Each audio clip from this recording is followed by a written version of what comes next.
I'm Magic Mark, and with me at this time is Ruffneck. Yeah. Hello, Ruffneck. Yeah, possibly the worst name in British wrestling history. So, if it is the worst name in British wrestling history, why did you choose it? Because what happened was, I was training in Canada, and I trained in by a wrestling federation, which is, I think it's in Ontario anyway. Right. And what happened was did a little bit there, and then tore my cruciate ligament in my knee, and then wanted to come back and wrestle again. So I was in the UK, and it was my original name was Switch, and it was round about the time when Lock, Stock and Two Smoking Barrels was out. Right. And I wanted to be like that Vinnie Jones character, where he wasn't a good guy, wasn't a bad guy, he was just a mercenary. So because he was he'd flip, he'd say switch, flip the switch. So that was the initial idea, and then I found out that it was a girl who actually had the name. Oh, Switch. lovely. So it ended up me thinking of a name and couldn't think of one, and someone says, just think of something that you've done in the past. I says, well, I'm not likely to call myself the hairy arse welder. So that's what I used to do. I used to work offshore, and we used to build oil rigs for AMEC. And what happened was, I was thinking, roughnecks. That's what guys offshore get called, roughnecks. So ended up running with that name and just changing it around. It sounded kind of tough at the time, you know what I mean? It does sound tough. But that was the, I was running out of ideas pretty quickly, and that one, it was a case of throwing shit at the wall and seeing what stuck, and that stuck. Definitely stuck. Oh, it stuck. Because I was never supposed to be Magic Mark, No. I just wanted to be Mark Adams. Mm. And I got my first commentary gig at Future Shock, and G-Man says to me, "You need a gimmick." "I don't want a gimmick." "You need a gimmick." No, I don't want a gimmick." "What about Magic Mark?" "No, I hate it. I don't know any magic tricks." Oh shit, I thought you did. No, no, not a single one. No. I just put two and two together. No. He's good, and then I thought, and then looking back on it, I've yet to see you do one magic trick apart from fuck off early during shows and stuff like that. As soon as the match is finished, boom, be gone.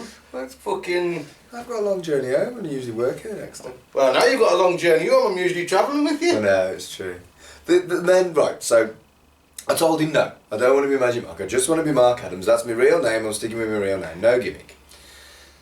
Went to the ring, and I was used to really short rings, like, you know how you've got different heights of ring? I was used to like low rings, and I always used to put my foot on the ring, grab the middle rope and yank myself up. Mm. So I did that. Unfortunately it was a very high ring, and I put my foot like this right in the air, and then got the middle rope, and I tore my pants from ball sack to arsehole.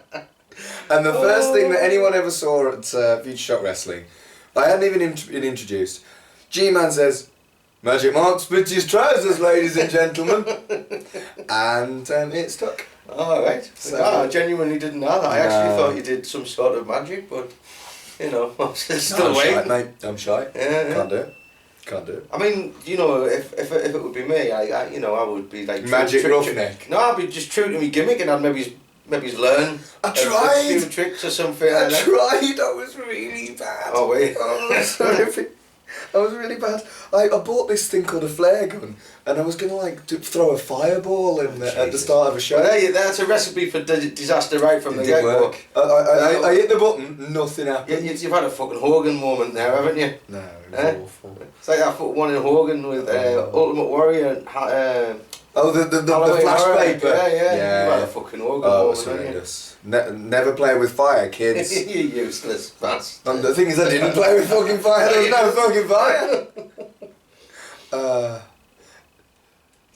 So, you on Facebook recently. You've been talking about injuries. Mm. Are they acquired through welding? Are they acquired through wear and tear? Are they acquired through wrestling? Do you know something? I'm just getting old. You know what I mean? I'm 40, You're not that much older than me. 41 next month. But like during that time, I've like I said, I've torn my ACL twice. I've torn my medial collateral PCL. I don't know what that is. It's just basically everything that holds your fucking knee together. Oh, sounds you important. I've had that shoulder operated on. This one now needs an operation on it.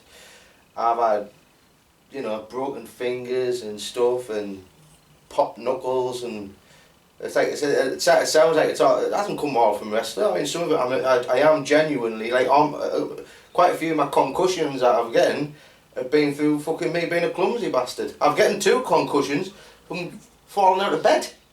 Wow. When you go to when you lying in bed, and like my side of the bed, my corner of the bed, the top corner, I've went to push myself up, and the slats that are underneath the bed, one of them's come forward, so when I've pushed down, my hand's gone right, boom, bang, smacked me, knocked myself out, spark one. So there's one. I've fallen down the stairs twice. Drunk? One was drunk. And then another one was falling out the bed. I was at the bottom of the bed for reasons I don't even know about. No. And then, I was like the one with, you got the bed, you got a beam across it. Yeah. I put my hand on the middle of the beam, put my weight on it to push myself up, snapped, went through, bang, smacked my head straight off the wall and knocked myself out again. And then there's been times where, there has been a few from wrestling. There's been a few from when I've been in bother on doors or fighting or stupid shit when I was younger. But I think all in all, I've had about 13 concussions now. That's gonna be a good thing. No, that's the reason why I'm working tag again now. You know what I mean? And to be honest with you, I've always preferred working tag. I always find it a lot more fun. It's a lot of stuff. Although WWE are making a resurgence with it a little bit more than what they were before, it become a bit of a lost art and stuff. And like I look at some promotions now, and it's just like it's a hodgepodge of just slapping some guy with another guy together and stuff, and there's no continuity. I mean, like for instance, one of the good things like PCW with Team Single, do you know what I mean? That like the fact that they've held them titles that long, and then like it says they've been true throughout, and then you've got the guys like the Hooligans, which for me, pound for pound, one of the best tag teams in Europe, and if hello there, Catface. With any luck, they should get what's due to them, and they'll be joining the sister. Yeah. And like I says, it's something that I've got to play. I've got to work smart, not hard now. And it's just a lot more. I just find it a lot more fun. Do you know what I mean? I always had more. I love tagging with Joey. I love tagging with Joey Hayes when we were doing like that Peering version 2 gimmick, because we had that, like when I was with Sabotage, it was just power, and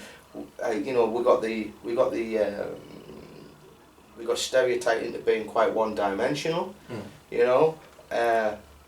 with Joey, we had that like Heart Foundation, speed and power thing. That's my kind of tag team. So it meshed well, and we had some good matches around the country, me and Joey, with lots of different guys, and then there was the Mob, obviously, with me and Keith, which was always fun. I should get Keith on the show. Yeah, man. I'd love to have Keith on the show. Mad as a box of frogs. Oh yeah, nuttier than squirrel shit. I know. Lovely. But Mad as a box of frogs. But yeah, like I said, I've always like looking back on it. It's been more fun working in tag than what I ever has from doing any single stuff. And to be honest with you, I'm just being upfront and honest with you. I prefer to be that way, and I think that's the reason why I get on with most people because I'm honest. Yes, you are. You know what I mean? But I'm my own worst critic, and I ain't the greatest singles wrestler in the world, but I'm a pretty damn good tag team wrestler. And I think that's been shown over the 12 years that I've been at it now, you know. 12 years. Might be even 13, I think. Who was your first match against? It was actually in Canada against a guy called The Judge. Not the judge that wrestles in the Midlands now. Oh, no. No, not that judge. No. But he was some big, burly black kid. And it was rotten. It was the shit.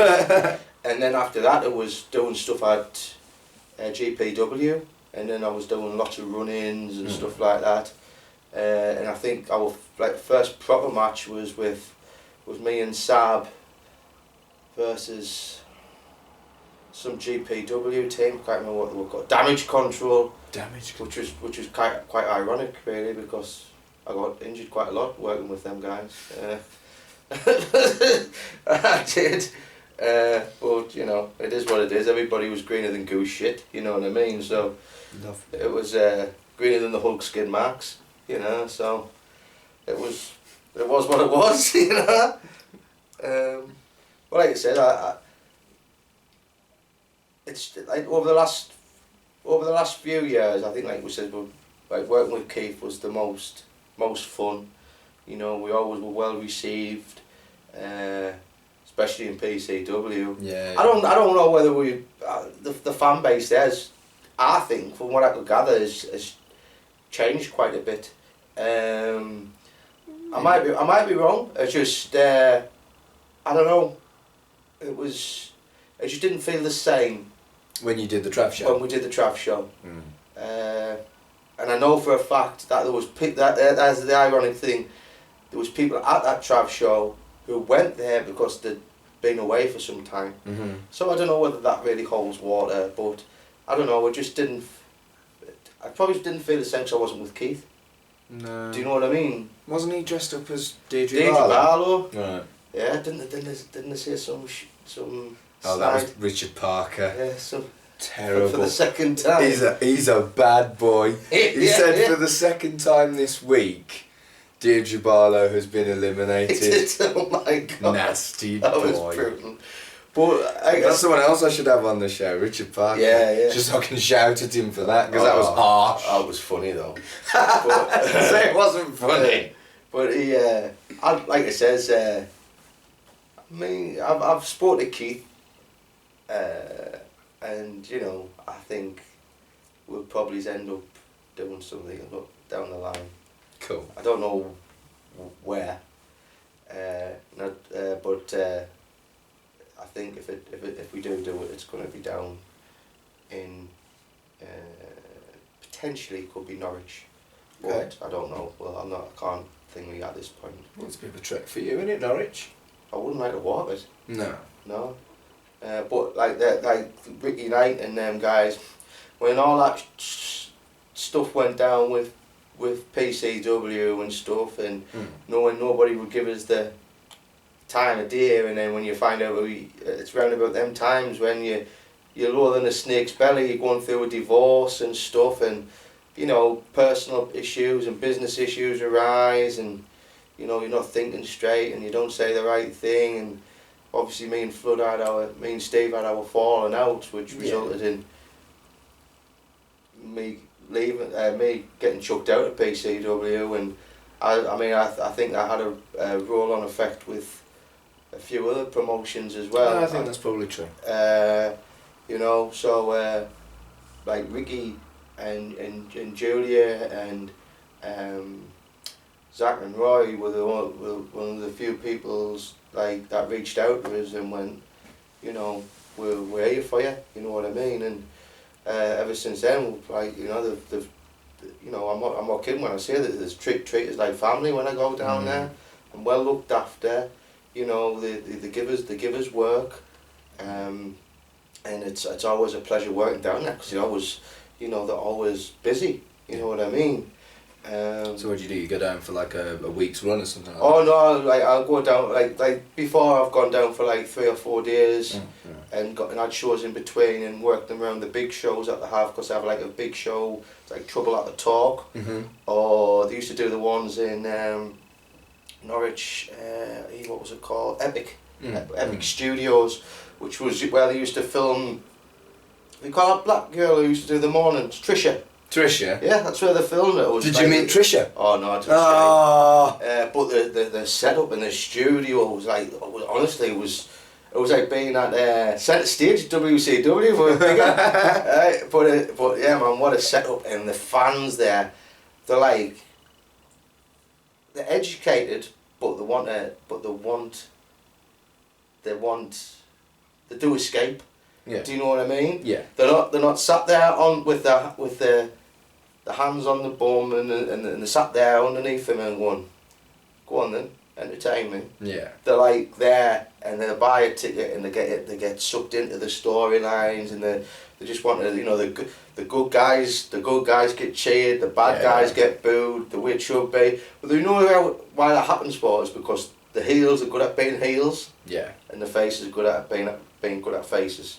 And that's the reason why there's no guys there who have got any interest. If they're heel, what they get their buzz from getting boos. Yeah. They're not that insecure where they need a cheer. Do you know what I mean? You mean they don't need to be a cool heel? Yeah. Yeah. Which boils my piss, if the truth be told. Yeah. I can see how it would. Because it's hard enough being a face anyway.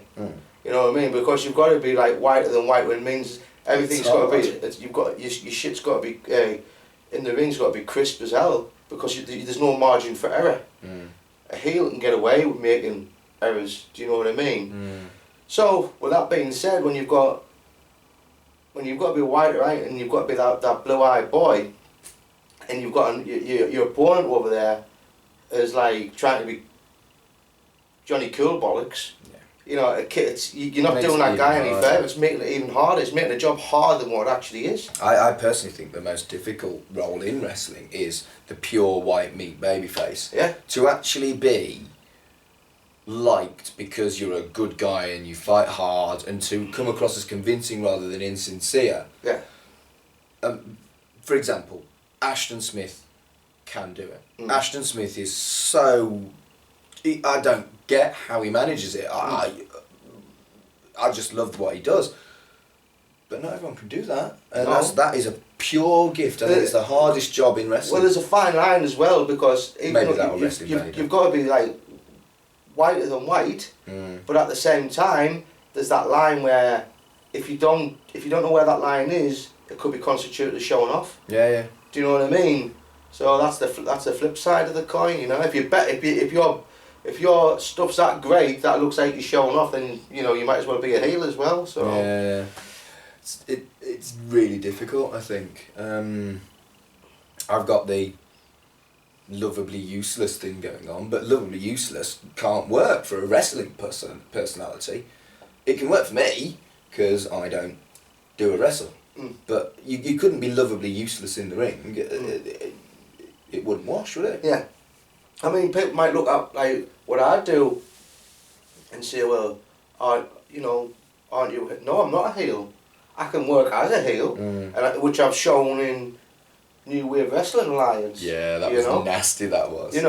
But like I'm not going out there with the purpose of getting a single cheer from any of you, because if I hear a cheer, it means I'm not doing my job right. Yeah. And then if I'm not doing my job right, then I've got to start asking myself questions. Yeah, so like it says, I can switch, but the reason why I'm all... You can switch? Oh, shit. There we go, hey! But like, the reason why I'm quite over in TNT is because I'm just a normal, everyday bloke who can drink beer and kick a bit of ass. You know what I mean? Yeah. But that's the over 18s market, isn't it? Yeah, someone a little bit stone cold is great for the... I mean, some people would say he was he was the guy who effectively was a tweener, who wrestled as a heel, but he still got that face pop. Yeah, he had like the morals of a babyface, but wrestled like a heel. Yeah, Yeah. And I think that was something so fresh. Yeah. And again, that's something that's almost impossible to do. Yeah. Right, or well, anyway. Yeah. And I think that's where the problem is now, is there's guys wanting to do that's you know, that kind of thing, but they're doing it at the expense of the face. And that's where the problem is. And there's another thing as well why I watched some fucking shit there the other day. In fact, it wasn't shit, it looked great. It looked phenomenal. It was Tully Blanchard's daughter on that Cedric somebody, I don't know, and they do this crazy flip, and he ends up like getting like doing like a 360 and landing on his head, right? Right. 1, 2, kick out. I'm like, what the fuck? What is going on? And do you know what it is? Because, like, I don't even know how that match ended, but it couldn't have been what that was. Do you know what I mean? Yeah. And it winds me up something rotten. Is it just because you can't do a 360 flip shit? I can do that shit. Can you? Yeah. Give me another few of these cans and I'll fucking do something. I'll do 720s, man. I'm in business, okay. Man. I'll kill it. I can do it. I can do. Fuck. No, but that's what I'm saying. Look, I've got an appreciation for it because it looks absolutely phenomenal.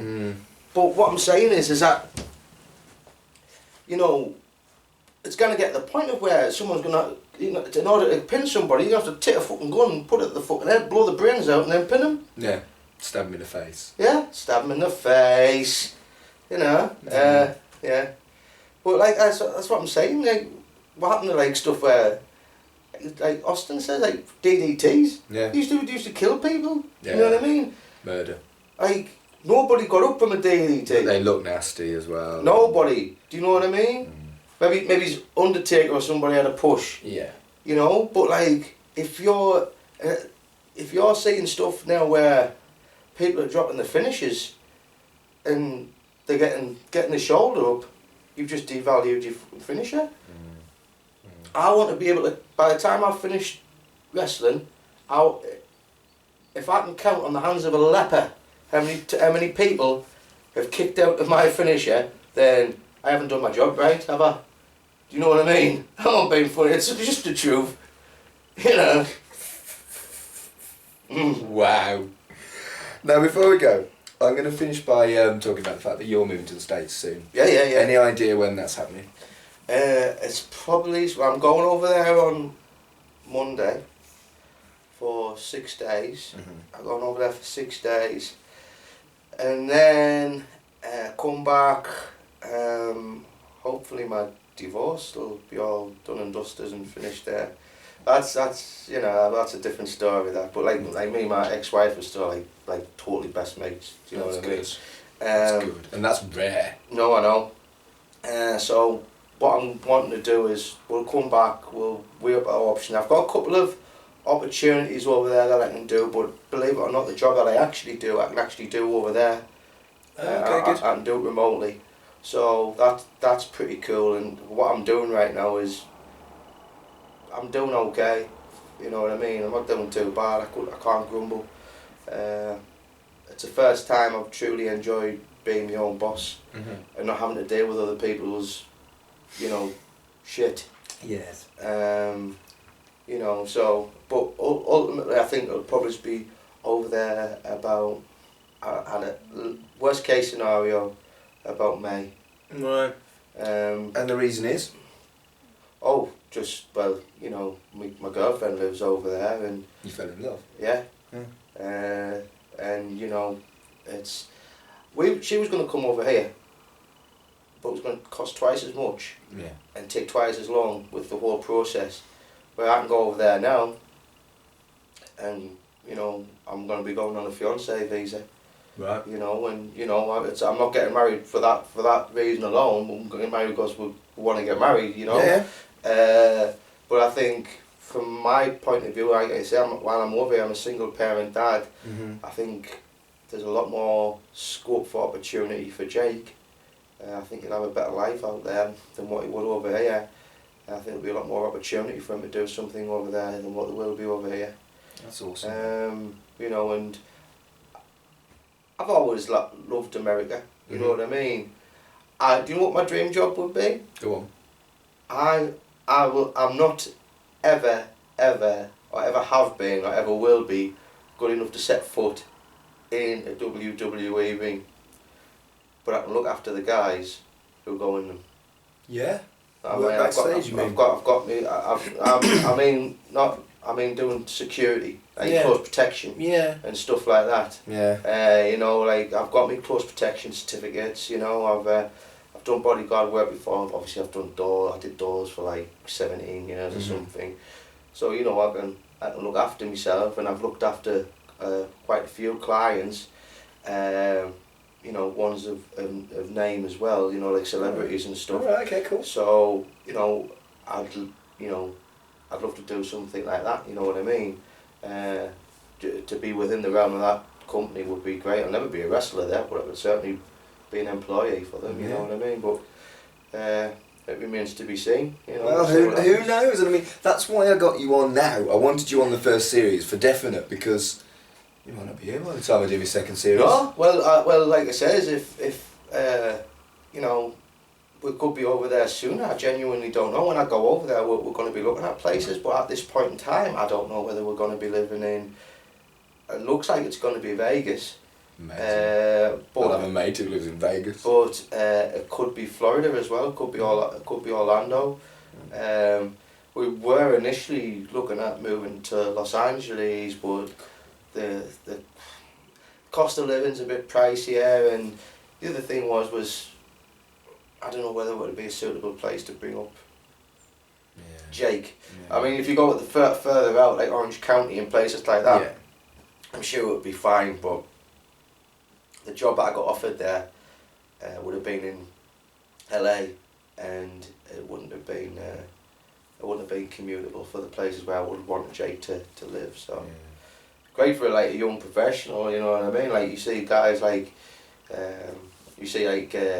Kat's over there, Katrina Waters, and Terry Fraser's over there as well.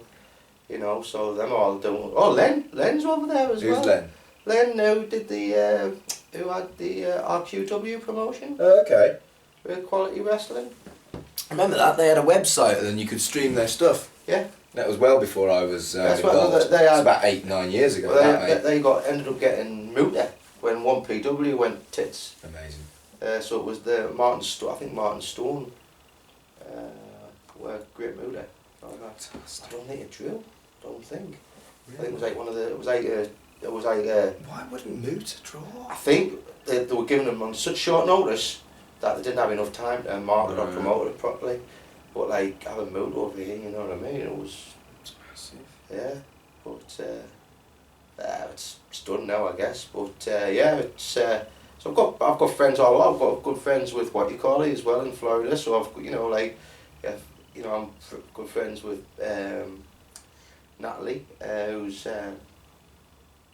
Neville, Ben's wife. Right. Okay. Really good friends with Corey Graves, Matt Polinsky, and his wife Amy and the kids. Last time I was over there, the time before, because I think I've been over there about 4 or 5 times. He's got another daughter now. I haven't met her yet. So, but he got a son and another son and a daughter. Yeah. Pasha and Lennon. And I bought one of Man United top, and I bought the other one of Man City top. I wouldn't even mind. I'm from Sunderland. There we go.